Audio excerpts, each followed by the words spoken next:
Hello বন্ধুরা, তোমরা সবাই কেমন আছো? আজকে কিন্তু আবার একটা নতুন ভিডিও নিয়ে এসেছি। আমি কিন্তু বেশ ভালো আছি। আজকের ভিডিওটা ছিল শনিবারের সকালে ভিডিও।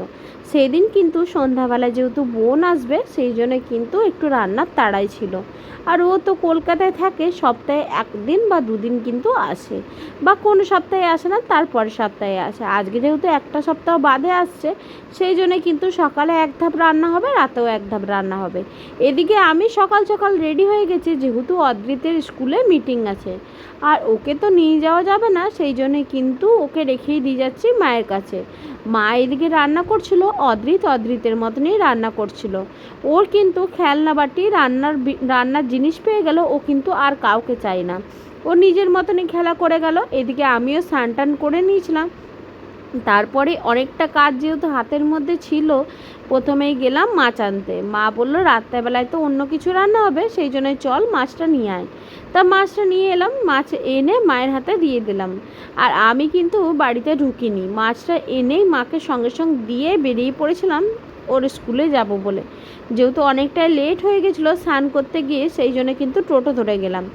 একদম স্কুলের থেকে আমাদের বাড়ির ডিস্টেন্স কিন্তু খুবই কম, তাও এই দেরি হয়ে গেছিলো বলে এই জন্য কিন্তু আমি গেলাম টোটোতে করে।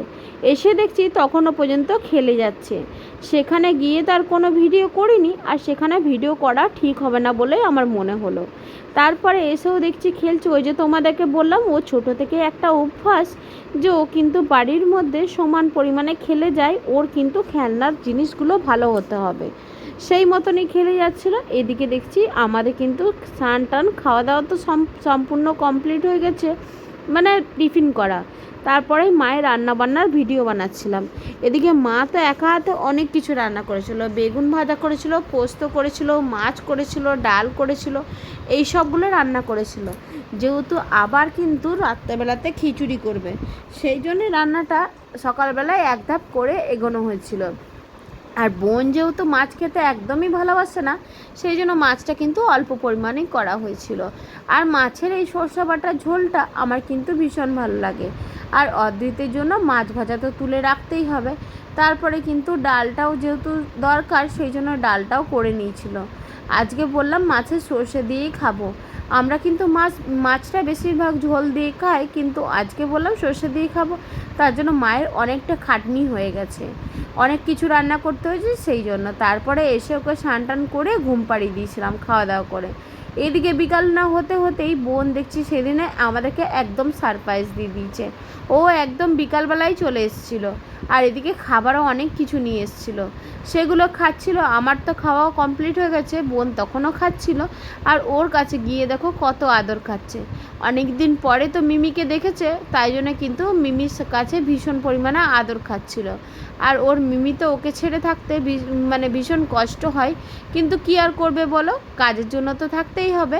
এখানে দেখো তারপরে বেরিয়ে পড়লাম। অদিতে যেহেতু একটু সর্দি হয়েছে, সেই জন্য ডাক্তার দেখাতে যাব। একটু ঠান্ডা লেগেছে, সর্দি হয়েছে, সেই জন্যই ভাবলাম ডাক্তারটা দেখিয়ে নিয়ে আসি।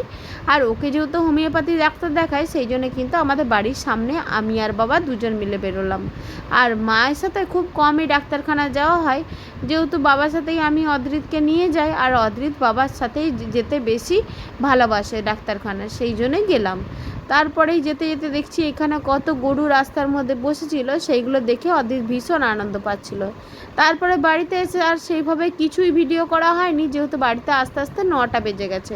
তারপর দেখলাম মায়েরও সব রান্না বান্না কমপ্লিট, খিচুড়ি, আলু ভাজা, এদিকে পায়েস করেছিল, সমস্ত কিছু কমপ্লিট। সেগুলো খাওয়া দাওয়া করে সবাই মিলে রাত্রেবেলা ঘুমিয়ে পড়লাম। আজকের এই ছোট্ট ভিডিওটা তোমাদের কেমন লাগলো সেটা একটু জানিও তো। যদি ভিডিওটা ভালো লাগে তাহলে লাইক, কমেন্ট আর শেয়ার করতে ভুলো না। টাটা সকলকে, সবাই ভালো থেকো, সুস্থ থেকো। আবার নতুন আরেকটি ভিডিও নিয়ে আসবো, ততক্ষণের জন্য তোমরা সবাই ভালো থেকো, টাটা।